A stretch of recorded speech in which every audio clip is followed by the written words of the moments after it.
I discovered a great phrase. I made it up, and it's called "My body is a wellness-making machine." It does wellness. Only wellness, always wellness. So I tell my body, you're a wellness-making machine. Marisa Peer is a globally recognised therapist, author, speaker with over 3 decades of transforming people's lives. As the founder of Rapid Transformational Therapy, RTT, she has pioneered a very unique technique and approach that combines the most effective principles of hypnotherapy, psychotherapy, NLP, and cognitive behavioural therapy. This is just software. And we're also busy upgrading our phones and our computers. We've forgotten to upgrade the most important software, our thinking. And just like any program, you have to overwrite outdated stuff, overwrite it, erase it, eliminate it, and install better thoughts, better beliefs. People can be mean and cruel and unkind, but the most important words are your words, and you have to learn not to let in destructive criticism or alarming words. Doing it, I'm on it, I'm doing it, rather than I will try. The directing, instructing, coding, commanding, compelling. The brain loves this military language. You see, your brain is a bit like a classroom of children. The teacher that goes, sit down, open your books and be quiet, they do that.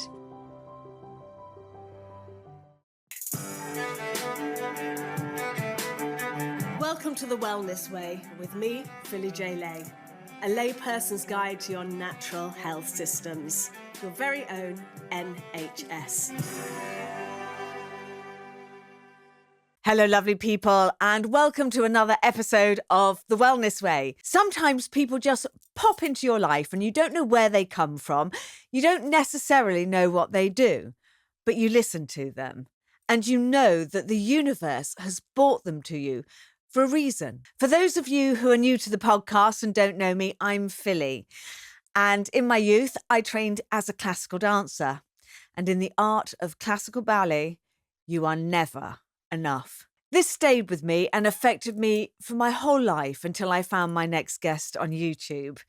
What I discovered from her, I believe, with one simple trick, a pen on a mirror, she changed my whole life, but we will get to that later.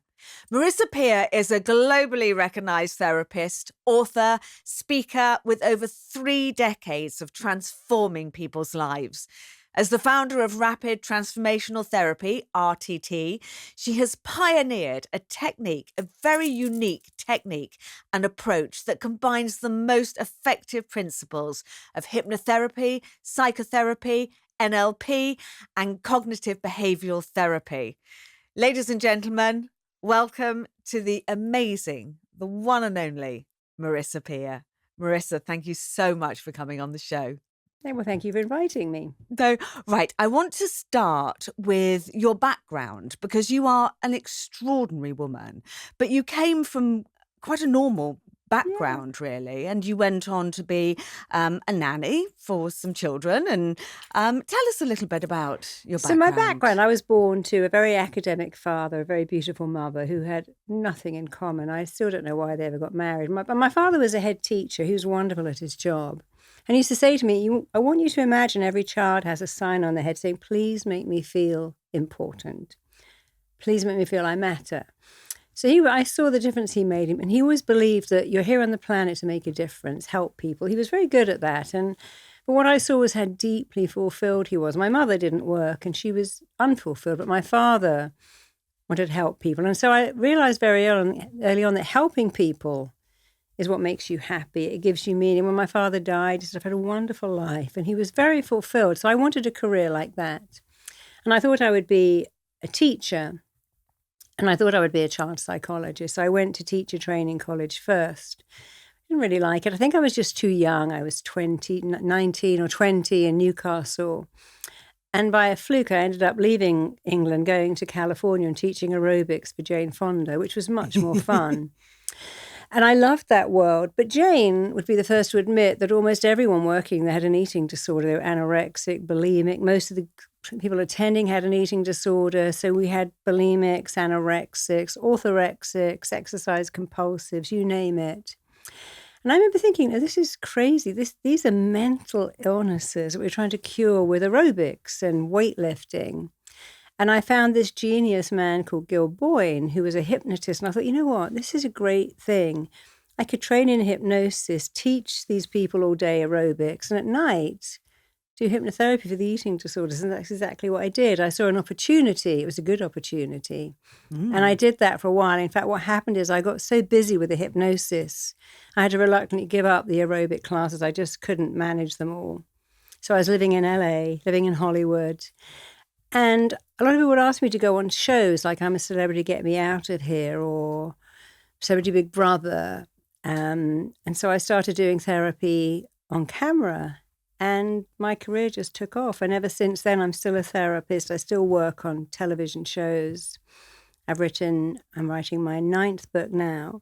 But my big thing, I train people now in my method. And that's why I'm in London. We've got a class here. We're teaching 120 people how to be an RTT therapist. It's the best job in the world. Absolutely amazing. Then you came across a section of your life where a problem arrived. Now, I know that you don't like the word problem. We don't use the word problem. That's okay. But something happened and you were told by somebody in authority that you couldn't have children and that you would never have children. Yeah. I remember that. I was very young and I was told, because I didn't have periods, and then I didn't have periods, then I had 2 a month, and they stopped and they said, well, you'll never be able to conceive a baby, carry a baby, or indeed deliver a baby. You couldn't have a healthy baby. And at that time, I heard a voice in my head say, don't let that in. I didn't know it was my voice. It was just a voice that said, do not let that in. Many years later, I was diagnosed with cancer. I was totally well. I had no idea. It was just a fluke. And I remember saying to the doctor, will it come back? And she literally went, it has your address. It knows where you live. It will come back. And the voice said, don't let that in. Wow. And that voice has been very useful. Of course, later on, it was my voice, but it was the voice.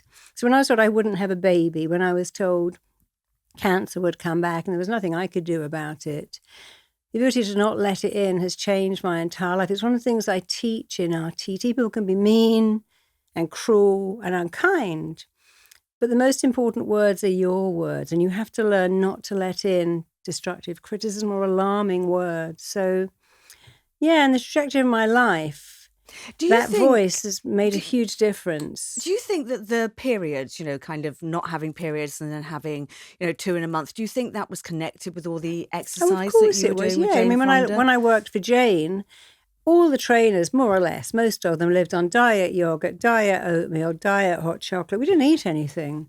We lived on no fat at all. So I know now, of course it was. I mean, I was working out all day, but still very concerned because you're in a tiny leotard about getting fat. So I didn't eat enough. I can see that now. And now, of course, I eat so much more. I eat tons of fat, but I weigh exactly the same now as I weighed then because I trained my mind as I can eat anything and just stay the same weight. I wasted all those years dieting, running, doing all that stuff to not gain a pound, when in fact, if you can just make peace with your mind and connect to your body, the most priceless thing you'll ever own, and go, I can eat anything, I burn it all off, but I actually prefer healthy food, then that made a huge difference. So with that, we have a new body every 7 years. Every 7 years. So all these cells, whether the brain cells and, all the organs, a lot of doctors will say that you can't regrow, you can't repair organs, but we have a new one every 7 years. Of course. So you teach people, and you've taught millions of people kind of in your career, how to actually train your bodies to be healthy, you have remarkable success stories, not just with yourself, but with your clients.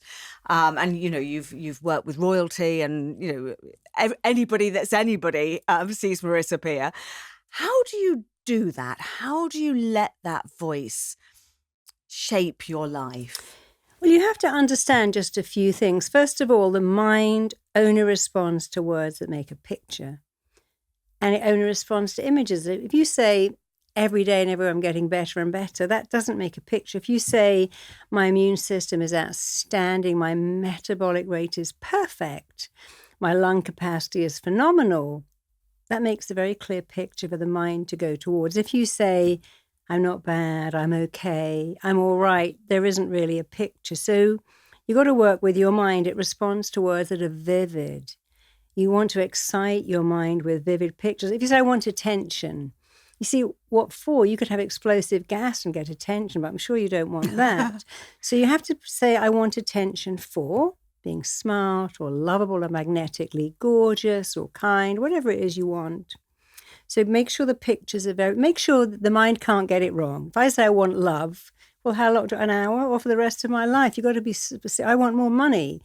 You could give me £5, but that's not what I wanted. So it's got to be specific.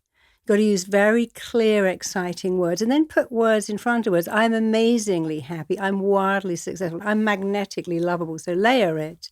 And finally, the mind only works in the present tense. It doesn't really future-based. Saying next year, I'll have luck. Next year, I'll have a beach body. Next year, I'll make it.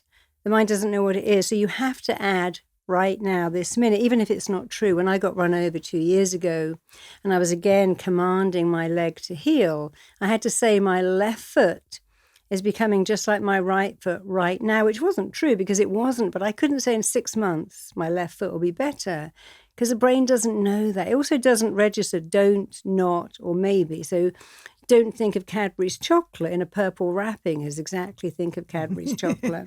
So you have to understand these key points. Don't use not, don't, maybe. Make sure the words are really, really exciting, and use military style language. So when I was healing my leg, I didn't say, oh, I wish my leg would heal. I said, I command, I code, I direct, I instruct my left leg to use my right as a model to become exactly the mirror opposite. But the directing, instructing, coding, commanding, compelling, the brain loves this military language. You see, your brain is a bit like a classroom of children. The teacher that goes, sit down, open your books and be quiet, they do that.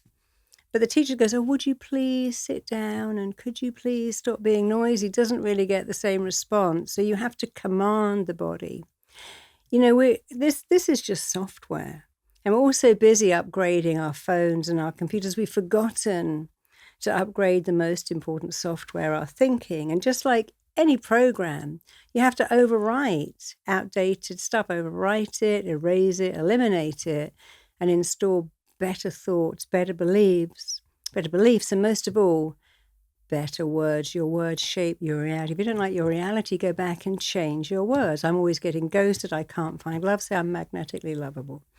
Everything okay, I I'll do try falls that one. Yeah. But that's something you see. You don't try either. Trying. Okay, try means you expect to trying fail. is very well. Trying is a misdirect. A statement that says, "Try to open your eyes, Philly, and find they're glued shut." Because I don't try to eat lunch. I don't try to clean my teeth. I don't try to get out of bed unless I was very ill. I just do it. So trying is very trying. So you don't try, you say, I'm doing it, I'm on it, I'm doing it, rather than I will try to get better, I'll try to find love. You don't have to find love. You have to let love find you by believing you're so lovable. It couldn't not do that. Words are so important, and they're called So spellings for a reason. Yeah, words because create magic. That's why it's they called cast spelling. a spell. Yeah. And I remember seeing an interview with you many years ago, and you said when people say, you know, oh, that was a disaster. And, you know, a disaster is when you said you're sitting in a tin box up in the sky and it falls out. Yes. You know, a disaster is not spilling water over your dress. No, hell is not the line in Waitrose. The traffic is not a nightmare. Actually, having no car and no job to commute to might be a nightmare. People say it's hell. The line in the store is hell. The commute to work is hell. My boss is hell. What helps, I think, is to say, what I'm describing as hell, is there someone who might say, that is my fantasy dream come true? You have a kid that keeps you up at night. I've just spent 10 grand on IVF and I didn't get a baby. You got a husband who leaves his pants on the floor. I'd love a husband to leave his pants on the floor. I'd love a kid to put peanut butter over my lovely stainless steel fridge. So I always think if you can go back and say, is this someone's fantasy? And what would I have given 20 years ago for this problem? You know, a couple of years ago, somebody lent me a white Porsche. My husband and I were driving to San Diego. I was being paid to speak. And he went, oh, my God, this is a nightmare. I said, but it isn't really, is it? I mean, here are we, got a white Porsche, being paid a lot of money to speak. Everyone is going to, and they're all in the same traffic as us anyway. But it's actually a fantasy. What would we have given 20 years ago for this situation. So It's a dream. and that your whole life is about, can you reframe anything? You know, I'm very glad now that I had a somewhat unhappy childhood, because that's where I learned the I'm enough. I never felt good enough or worthy enough or attractive enough. But if I had, I wouldn't have created I'm enough, which has helped millions of people all over the world. So those So are now the I'm three glad. little words that I brought up in the introduction. So I want you to go further into I am enough, because those Sure. words changed my life. And I got my lipstick out and I They wrote it change on everyone's life. every mirror in my house. My two girls, who have not necessarily understood my healing journey Yes. and think a lot of it is, well, I'm as mad as a bat. Yes. The one thing that they saw that they just went, oh my God, I'm doing that, Isn't that lovely? is right, I'm enough on a mirror. Of So course. talk about how you came up with that. You mentioned your Well, childhood I there. never felt enough. I never felt good enough, interesting enough, attractive enough. I didn't feel enough in any way, shape, or form. But when I became a therapist and I saw clients from all walks of life, you know, Olympic athletes, movie stars, a fireman, a police officer, a school teacher, they all had the same problem. They'd all say at some different level, I'm not enough. So someone might say, you know, I can't stop eating. I've got this emptiness inside. I can't get enough food. I can't drink enough. I've worked with hundreds of thousands of addicts. I've never met one ever who thought they're enough. So this emptiness inside, which comes from the unmet needs of our childhood, leads us to need more. More food, more drink, more drugs, more shopping, more followers. You know, when you don't feel enough, you will always need more. But because it's an emotional emptiness, you can't fill it with shoes or bags or followers or cupcakes, because it returns every day. So if the common issue of all of our problems is I'm not enough, then I realized to solve it is to say I'm enough. So I created the I'm enough movement. We have bracelets that say I'm enough. We have Post-it notes. We write it on pillows and cushions and fridges, and I have it on my phone alerts. It goes off twice a day. I have it on my I have it on my That's a computer really good wallpaper. idea. I used to have it in my passwords because I had to type, obviously with some squiggles and security. I had to type I'm enough to open my computer every day. And because you got to write it, state it, and embody it, then it starts to come back to you. And so the I'm enough movement was extraordinary. People would write to me from all over the world and go, you know, that thing, I was going to kill myself. Someone literally said to me, I was going to jump off my balcony.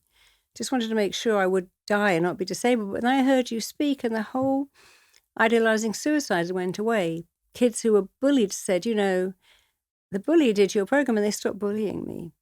Someone said, you know, I left an abusive marriage just because of those 3 words. I went straight downstairs to the supervisor, got my husband evicted. Then I went down the road and got a job. I walked into this office and said, I'd like a job. And it was all because I had this thing in my head, I'm enough, I'm enough.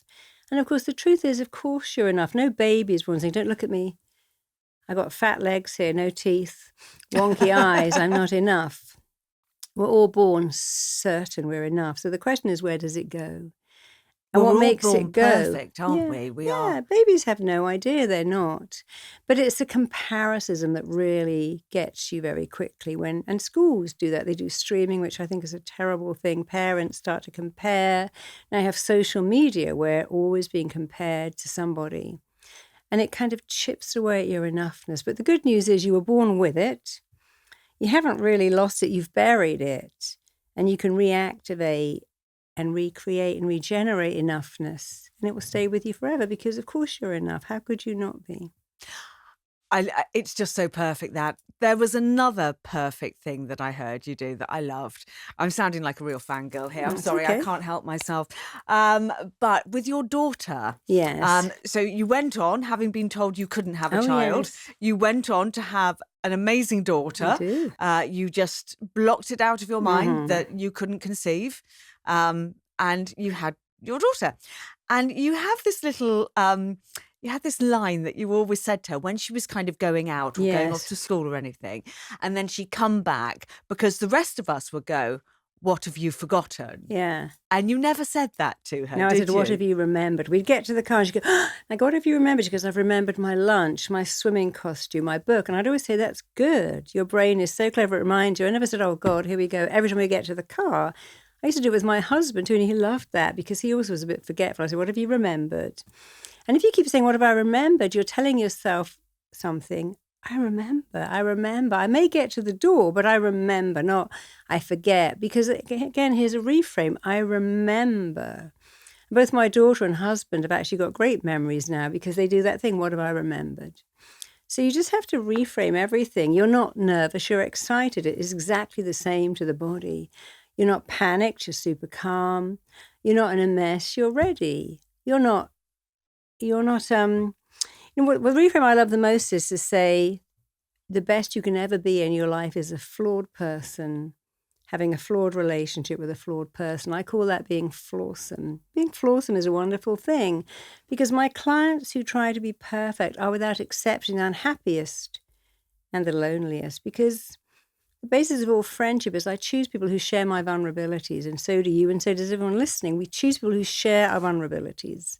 So if you appear perfect, you can't even connect. It's lonely trying to be perfect, but it's very lovely saying, I'm flawed, and so are you. Let's have a beautiful, flawsome relationship. Because the best you can ever be is flawed.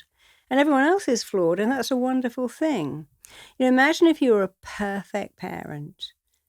There was How would always that one of be those for at your school. kid? I Do know, you but they're not remember? really perfect. No, I know. And then their kids turn out really damaged, Paul Newman's son killed himself. One of Walt Disney's kids killed him, but Bacharach's daughter killed herself.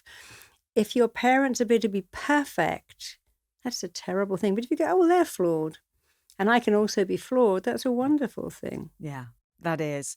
I always remember being terrified turning up at the school gates of one mother, perfect Heather, and everything was perfect. And it was just terrifying. Have you been watching Amandaland or Motherland? I haven't, no. It's so great. I turned up at the school one day, and my daughter she said, wow, I'd just been so put in my place by a 5-year-old. I said to Phaedra, your mummy is hopeless. She said, my mummy's not hopeless. She's just late. You're not your behaviour, Wow. Because I'd say to her, why did you do that? She goes, because I'm bad. I said, no, darling, you're not bad. Why did you spill juice on the carpet? I'm bad. I said, no, you're a good girl, but you did a bad thing. Why didn't you? She goes, because I was looking at the Flintstones. I said, that's right. So you're not your behaviour, but when you're carrying juice across the carpet, you've got to look at the juice. So she pushed my nephew off a haystack one day. I said, why did you? She goes, well, you said he was your favourite. I said, no, you're my favourite. He's my favourite nephew. That was a really bad thing to push him. But you're a good girl, but you did a bad thing. You're a smart girl, and you did a mean thing. You're a kind, but you did an unkind thing. So I always criticise her behaviour rather than her. So when she gave it to the teacher, she's not hopeless, she's late. You're not your behaviour. I love that. Was so funny. Yes. I'm sure that, what did the teacher say? She said, I've never heard that before. It's amazing. I think the teacher was quite interested in the fact that at 5 she could say you're not your behaviour. Because that's when you say you're mean, you're stupid, you're annoying, you're unkind, you're horrible to your sister, you have to say, look, you're being mean to your sister, but you're actually a great kid. What's going on? They go, you like her more than me. You go, no, that's not true. I couldn't like anyone more than you, but she's a baby. She needs more attention. See, the thing with children, which is so tragic, is in order to make sense of any situation, they must take ownership. They can't. So when they see mum having a bad day, this is my fault. I'm not good enough. When they see dad not showing up to visit them, they go, oh, this is my fault. So when you make a point of criticising what they're doing, not who they are, they don't take ownership. When you apologise and say, darling, Mummy wasn't very present today, Mummy was a bit irritable, I'm so sorry, that stops something happening, which is the kid taking ownership. Because when you're having a bad day, you're not meeting your kids' needs, or you're mean to them, they don't stop loving you, they stop loving themselves, often forever. So as a parent, the smartest thing is to apologise a lot. It doesn't make you weak, it makes you strong. And don't criticise them, and then they won't take ownership and go, oh, because that's where the not enoughness comes from. A child doesn't even have logic before 5. They can't say, oh, my dad's an alcoholic, my mum isn't educated, my mum is frustrated. They only say, my mum's not happy, It's my fault. I need to change her. And then when they change, it doesn't work because it wasn't their problem. A lot of children, when their parents divorce or separate, very much believe it's their Of fault. course. If they loved me, they would have stayed together. Yeah. Is there anything you could say to those children? Because that Yeah. is I'm divorced. A lot of people do get Yeah. divorced. I tried to stay in my marriage till my children had gone off to university, but it was blocking my healing process. And I mean, you have to tell them the truth as much as you can. Mummy and Daddy love you so much. That will never change, but they can't live together, but they love you. They'll always love you, and you're going to have two homes. When my daughter was at school, she came home and she said, Mummy, there's a girl in my class who's got a mummy and daddy at home. And she was so shocked. And these children said to them, you're going to have to get divorced because everyone else has two daddies, two mummies, two homes and two Christmases. And we only have one. And two lots of presents. And two lots of presents and two lots of holidays. So you have to tell them the truth. The truth is always, we love you. It's actually the same when a parent dies. One of my clients told me that the husband had died and then the mother tragically, mistakenly took an overdose and died. And when they said to the little girl, Mummy's gone to heaven to see Daddy, her response was, but why didn't she take me? I want to go to heaven and meet my daddy. Why did she leave me behind? So you see that, owning it. Mummy's gone to heaven to see Daddy because that's where she wants to be. And she didn't take me because I'm not as important as Daddy, because children don't have logic. So you have to say to them, no, Mummy didn't want to go to heaven. She wanted to stay. So when a parent dies, you have to say they wanted to stay. They didn't want to go. They wanted to be with you, but sadly they were not well and they just didn't get the right help. And it's such a shame, but they wanted to stay. So Mummy and Daddy want to be together and live in the same house, but they just can't. But they love you. Always think about, how is my kid going to own this problem? And how can I stop them owning it? My daughter came home one day and said, Mummy, everyone in my class has got a daddy and a baby sister or brother, and I don't have that. And she was rather put out. And so I said, well, darling, you get a lot of good things from that. You sleep in Mummy's bed whenever you want to at the weekend. Mummy and you watch Cartoon Network. And if we had a daddy, we'd have to watch the news. You sit in the front with Mummy and we listen to Jacqueline Wilson books all the way to school and back. But Daddy wouldn't like that. And, you sit on the sofa and have tea, and Daddy might want us to have... And she said, oh, Mummy, they sound like a nightmare. I wish I didn't have one at all. I think I kind of overdid showing her the good things. And she used the word nightmare. She said, they sound like a nightmare. I wish I didn't have one at all. Because, of course, she did have a dad, and she loved her dad, but he didn't live in the house. And she was trying to make sense of that when I was showing her what was good about it. Because there was a lot of good things, but there was just her and I were a team. We did everything together. People just say to me, oh, my God, you're so lucky you don't have a husband. You can make all the decisions yourself, which is both true and not true. I didn't have a support person, but on the other hand, I never had to say, hey, I want my kid to go to private school and you don't. I want my kid to be religious and you don't. So there was a lot of good things about it too.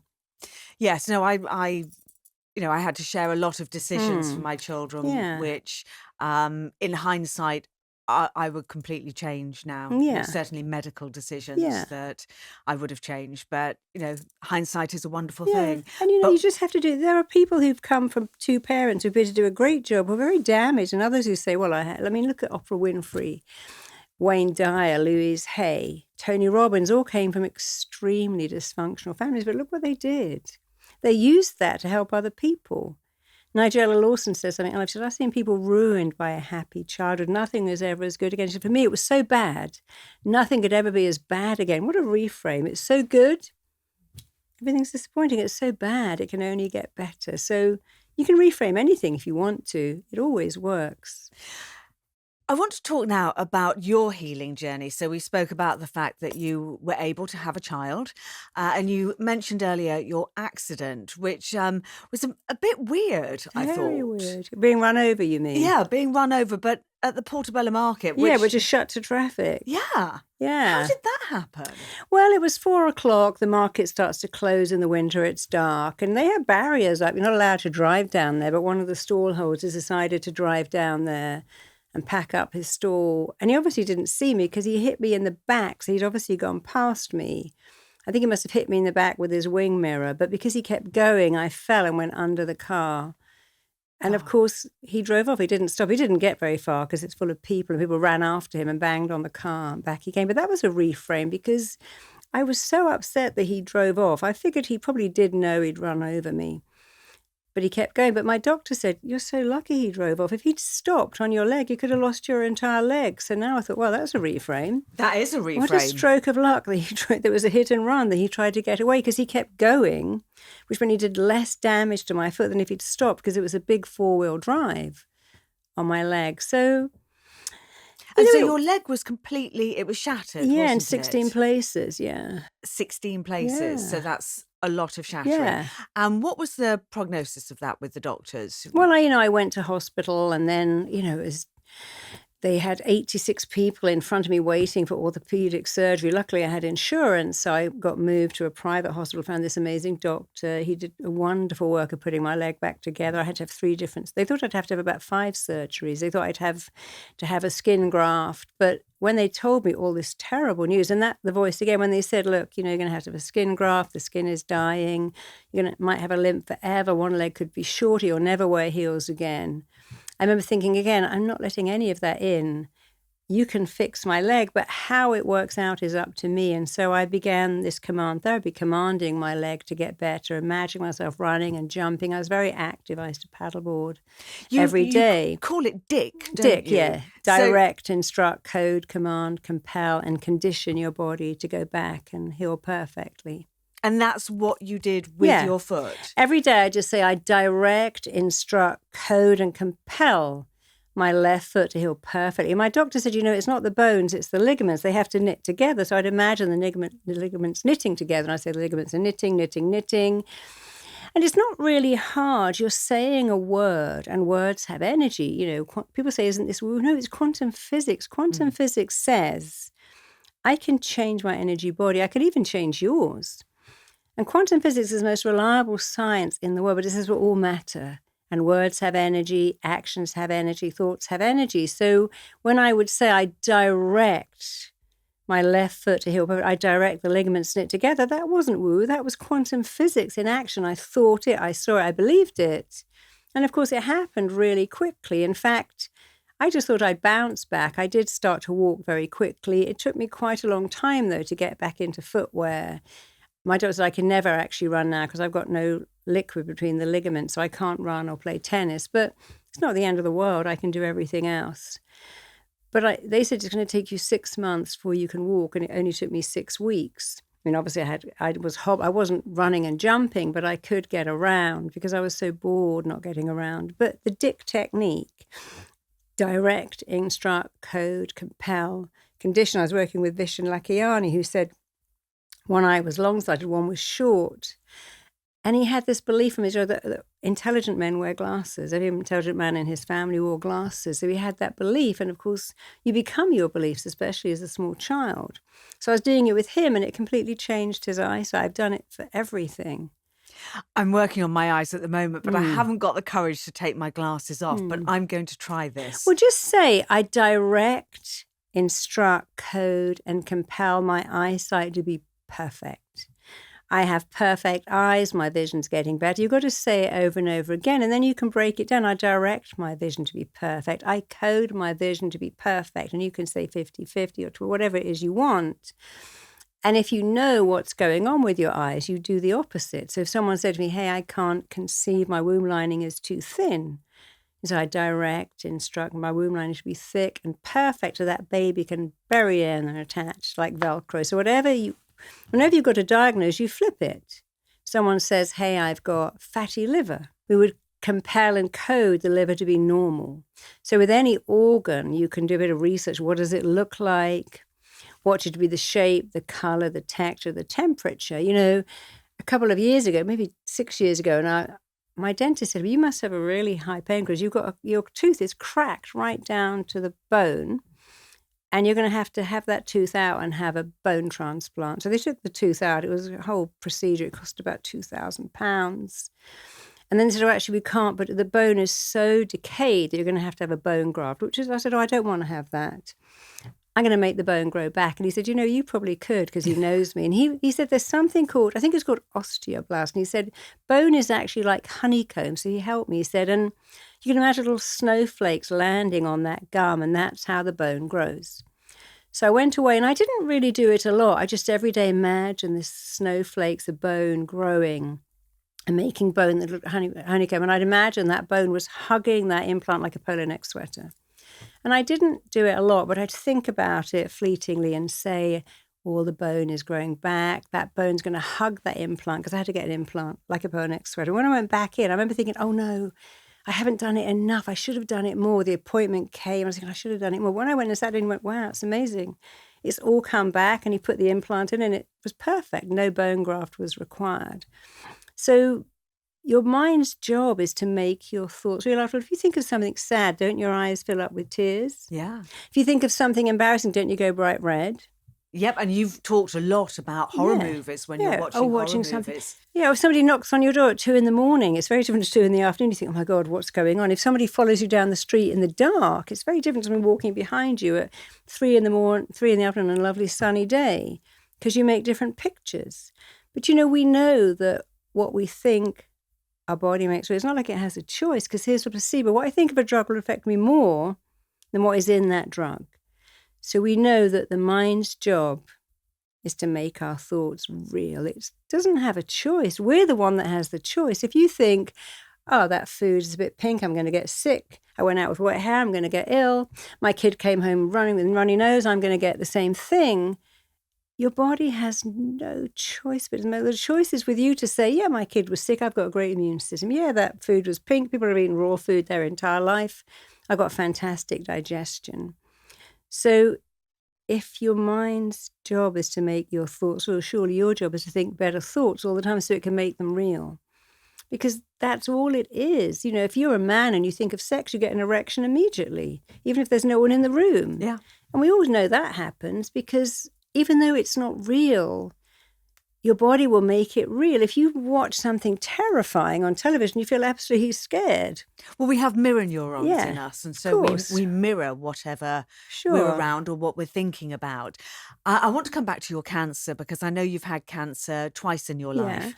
And you talked about the terrible words that your oncologist used. Yeah, she was a nice person, but they're just trained to give you the worst possible outcome, so you're never disappointed. I have to say, I had to see an oncologist last year after I'd done a podcast and had a thermogram, and I had a red blotch of inflammation, and my daughter was getting hysterical, and I went, there's really no need for me to see an oncologist. I just need to tell it to go, which is what I did. But she was crying, so she said, will you go and see an oncologist? So I did. I refused a mammogram, which is my choice, because I think they're quite dangerous. But I had ultrasound. Yeah. And so I went in to see the doctor. We talked. I went for the tests, went back in for the results. And he looked at me and he said, I just don't understand why there is not an inch of fear in you. Yeah, of course. I said, I'm not letting that door open. No, of course I don't do fear. No. And you went one step further than this, because again, when they did the first operation, they spoke about, when they took the tumour out, that it could spread to your liver. Little cells can drop out and all that stuff, yeah. So you used a wonderful technique. Yeah. Can you tell us about it? Well, I had womb cancer, which was endometrial cancer. It was not a big thing, actually, because I was thinking later, wow, well, if you're going to have cancer anywhere, I don't need that organ. That organ was redundant. So when they said you have endometrial cancer or womb cancer, and it's only stage 1, I was very lucky we can take that. I said, but as we take out the womb, if the cancer cells spill out, that's the problem, because they might go to the liver. So I just imagined my womb wrapped in cling film. I had a conversation with that. I said, thank you for giving me this gorgeous child. You did a great job. You made a baby, you grew a baby, but I don't need you anymore. I do need to be here for that great kid. I can't go anywhere because I was pretty much a single parent. And so I talked to my womb. I sort of said goodbye to it and thanked it, and then imagined it a fortress around it, and belt and braces, and wrapped in cling film. So when it came out, I knew that nothing could spill out because it had a fortress around it, and it was all covered in cling film. And I believed that. And I too didn't have fear. It's like, I had cancer on Monday, and on Tuesday I don't have cancer. I was very lucky. I was diagnosed, had all within a month. I got a diagnosis, got a great doctor on the NHS, had my womb removed. It was amazing. So I felt like it was a blip, and people said, I'm a cancer survivor. I said, no, I'm not a cancer survivor. I don't have cancer. And people say, my cancer. I said, no, it's not yours. Never prefix anything with my if you don't want to own it. It's the cancer. It's not mine. it paid a little visit, but it's gone. But, can't say my cancer, my cancer was, or my irritable bowel, or my migraine, my cellulite, my fat stomach, my greed, because you own it. You have to call it because then you don't own it. So I did very well. It was kind of easy, really. No, it's amazing that you didn't have the fear, that you wrapped it up. It went. I mean, I probably did. I remember for the first 2 days having that, because it was such a shock. I was so well, I had no symptoms at all. So why was it diagnosed? What I happened? just had a routine scan and they picked it up. Right, okay. So, I do wonder if, because I'm of an age where I'm getting a lot of letters through from the doctor asking me to go and do this and, poo in a jar and all the rest of it. And I do wonder, the more that we pick at this stuff, the more it puts it in its mind, so we're thinking about it. Do you think that's why cancer rates could have risen so much in the last Well, they do say, like a lot decades? of people, I mean, we have to be very careful what we're saying here, but we do say that some people, if their cancer wasn't picked up, may have just stayed exactly the same for the next 30 or 40 years. But because we're picking these things up, giving more treatment, it may be. But then other people's lives are saved by scans. So I don't know what would have happened if I hadn't had that scan. But it's something that fascinates me because I found out not that long ago, actually, that my sister's had lung cancer for 8 years and she's chosen not to treat do anything. it. Yeah, I have a client with breast cancer for 18 years. And you see, the thing with cancer is there's 3 cancers. There's very curable, like womb cancer. That's so easy to fix. Most cancers at stage 1 are very easy. And then we have what's called containable. So my father had prostate cancer. So you're going to die with this, but not of it. You mean you're already 75. Everything is so that you will not die of prostate cancer, but you'll die with it. So he could contain it and he died at 87. He had prostate cancer, I think, for 18 years, but he died with it. And then we have the other ones, like, we hate to say, but maybe brain cancer, where it's not going to be cured or contained. So, what works for one won't necessarily work for another one. It depends where you get it. I had cancer in my womb, not in my spine. I had an organ that could be removed, so I was extremely lucky. And not everyone is that lucky. That's very true. Your second cancer. Sorry. That was okay, because it's not mine. The second one. Yeah. Where was that? So that was colon cancer. So I've discovered I've got this thing called Lynch syndrome, where your body doesn't recognize cancer and won't fight it. And that's, again, I was like, oh, well, that's a bit scary because I've got a 50% chance of getting cancer. But actually, everyone's got those statistics anyway. So when I got told I had Lynch, it's like, I mean, that wasn't nice. But actually, the statistics are no different to not having Lynch, because our chance of getting it now is so high because of pollution and EMFs and the stress and the diet and the water and it's just all the plastics in bottle, all the stuff we're doing. Apparently, we eat a credit card of plastic every week. Isn't that terrifying? Our water's got fluoride in it. Yeah. We're being... and then all the stuff in the sea, all the little bits of fabric that come from those, what are they called, those things that you wear? The microfabrics. Yeah, that all come of that too. Yeah, we're really up against it. But again, I discovered a great phrase. I made it up and it's called, my body is a wellness-making machine. It does wellness. Only wellness, always wellness. So I tell my body, you're a wellness-making machine. You can do anything. See, the body is so clever that it can actually make its own immunotherapy. It can do its own chemotherapy. Because the truth is, every cell in your body, you said, we make a new body every 7 years. Every cell dies, except for cancer cells. Isn't that weird? Your skin, if your womb lining doesn't, if your stomach lining doesn't die, your immune system kills it. Your immune system will kill your red cells, so you make new ones. So every cell in your body dies and is made anew, but cancer cells don't die.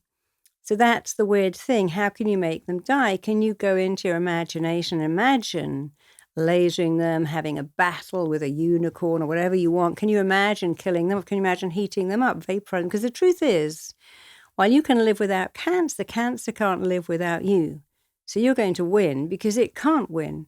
If you don't live, it doesn't live. But if you live, it doesn't. So you're always going to win if you think of it like that. So I imagine my body, I never had chemo or radio. I imagine my body doing its own chemo, its own radiotherapy, which is not to say I don't agree with people who do that, but I just didn't want it and I didn't need it. I was only stage 1. But I did a lot of visualization. You know, years ago, the the Rainbow Children's Hospital in Cleveland had these children see a puppet show. And it was so long ago that the puppet had a truncheon and was hitting a germ. They wouldn't dare do that today. But the puppet beat up the germ. Little puppet show, minutes. All the children then lay down and imagined it was happening in their body, that they had a good cop that was going around killing all the germs. They took one swab of their cheek and their immunoglobulin levels were so high that their bodies were actually fighting in their mind a rogue infection. And that's where it comes from. If I imagine my body fighting an infection, doing chemotherapy, that's actually not, that's actually going to happen.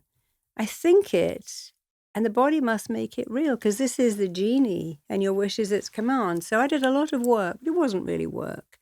Just imagining my body, and I say my body does wellness, only wellness, always wellness, more and more wellness.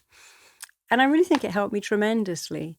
I think you're right. I have a wonderful community that join me once a month on a Zoom. And I found out recently that one of the ladies, stage 4 cancer for 8 years.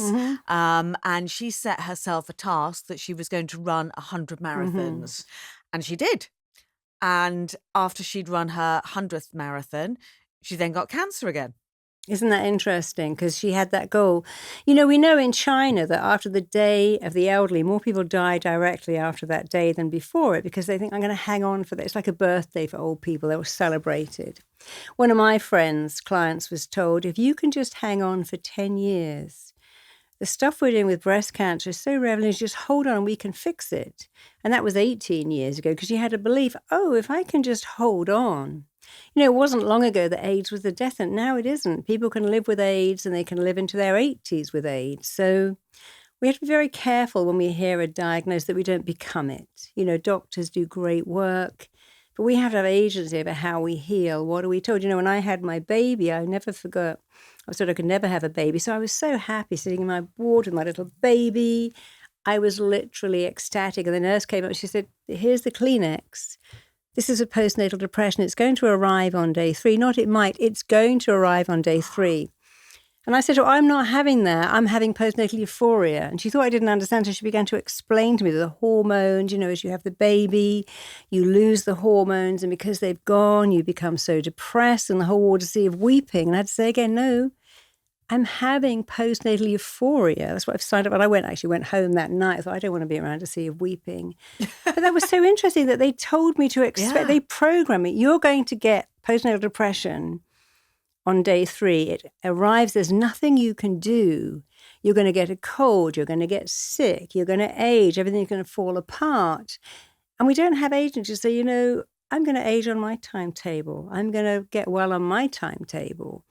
You know, we've gone away from seeing doctors as gods. They're very good people, but we must have agency about how we age, how we do, how we cope, how we live, and how we heal. How we heal, yeah, because, you know, in all cultures, we can take some responsibility towards responsibility means an ability to respond. Are you response able? So can you respond better to healing? Do you believe that aging is a nightmare?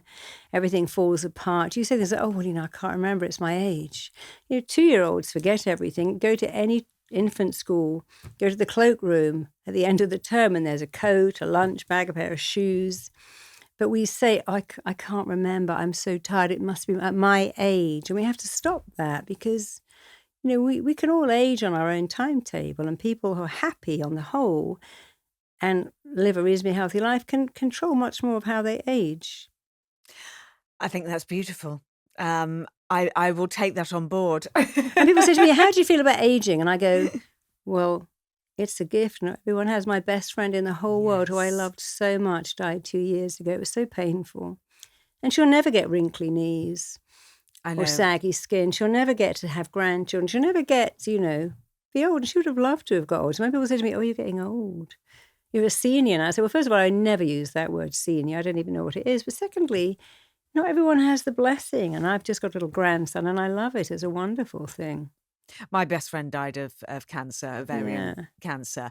But she, the whole time that after she was diagnosed, every time I saw her, she would cry and say, I think I'm going to die. I Yeah, think I'm dying. I I think I'm know. dying. And I hadn't discovered your work there. And I just wish with all of my heart, it was very shortly after that And that's why you must never say, this is killing me. I'll do this if it kills me. I'm killing it. We're killing it here. Such an expression, I'm killing it. This is killing me. You're killing me. You've got to be very careful about the words you use. Like, never say I'm chronically tired, chronically stressed. Just say I'm a little bit tired, a little bit stressed, but tomorrow I'll be fine. But we use these interesting words, chronic, and now we've got fragile and triggered, and people say we're trauma bonded, or this is my twin flame. It's like, well, why do you want to believe that that person's your twin flame? That means there's no one else for you. There's certainly about 10 people you can love in your life, at least. When it says that my soulmate, my twin flame, there's no one else. And if any words are limiting, you need to flip them. So I'm chronically stressed isn't even true. Maybe you are a little bit stressed. I get a little bit stressed, a little bit tired, a little bit dehydrated, but I don't use the word chronic or a massive headache. I've got the worst cold. I'm so sick. So I've got a niggly little thing and it's slightly annoying, but it'll be gone tomorrow. Lovely. Just get it out. Yeah. Woof, you're gone. You're gone. Or Marisa- say, I can deal with it. It's just a little thing. It'll be gone. Yeah, and just not having that fear. Yeah, you of can't live in anything. fear. You can't live in Because, fear. of course, fear is so bad for your immune system. When you live in fear, you're living in anxiety. We know that a precursor to all illness is inflammation. And we know that when you're stressed, you get inflammation. The immune system likes calm, positive, focus, happy. Like we know that Norman Vincent Peale, who wrote that book, was it Love, Medicine, Miracles, who he laughed every day because he couldn't afford treatment. And the laughing made him better. He would literally watch movies that were so funny all day long. I think Shakespeare wrote that, laughter is thy best medicine. Yeah, he did. So, Marisa Peer, we are out of time. Yeah. I'm so grateful that you fitted us in today. Thank you. We have touched the tip of the iceberg We of your have. knowledge, but you have so much free information out there on your webpage. Yeah, Loads. I mean, I found you on YouTube. I did a Yes. meditation good. with you, and you actually we went down a staircase. So we regressed and we went down a staircase. Weird things happened to me, and I was just like, oh my God, what is this? And then you'd said shut yourself away from animals, so I had removed myself from my dogs, which you've met my little dogs, by about 4 doors, shut myself away. And then I came out, and they were with my girls in their bedroom. And I came out and I just said to my girls, you won't believe, I've just come across this amazing woman, Marisa Peer. I've had this regression and these extraordinary things are happening. And I said, can you hold on to the dogs? I want to just go under again. But I didn't bother going back to my bedroom. I went and got on the sofa. Yeah. So there was one door between me and the and the dogs. And I started your program again, and I went down, and my dogs, they weren't howling, they were talking. And my children started screaming, going, what on earth are you doing, mother? And my dogs, instead of going, that normal, row, row, row, row, they were going, Isn't that funny? Because they were picking it all up. yeah, as we unjumbled the mess that was in my head, for which I will be eternally grateful to you, Marisa. And that, the mind always goes backwards. You might say, I love apple pie, reminds me of my grandmother. I love Barry White, reminds me of my first boyfriend. I love the smell of Aramis, reminds me of, I don't know, being on holiday. So smells, tastes and sounds take us back. So all you do is go back and have a look at something and let it go. Good therapy is about find the pattern, understand it, but change it. And actually at marisapeer.com, we have audios on money blocks, love blocks, wealth blocks, success, health blocks too. And they're all free. So take whatever you want because they do what you did. They go back and they change. They make peace with the past. They deal with unfinished business, but they change the future, which is a wonderful thing. Amazing. Marisa Peer, thank you so much for coming on the you show. too. And remember, as always, the doctor of your future is you.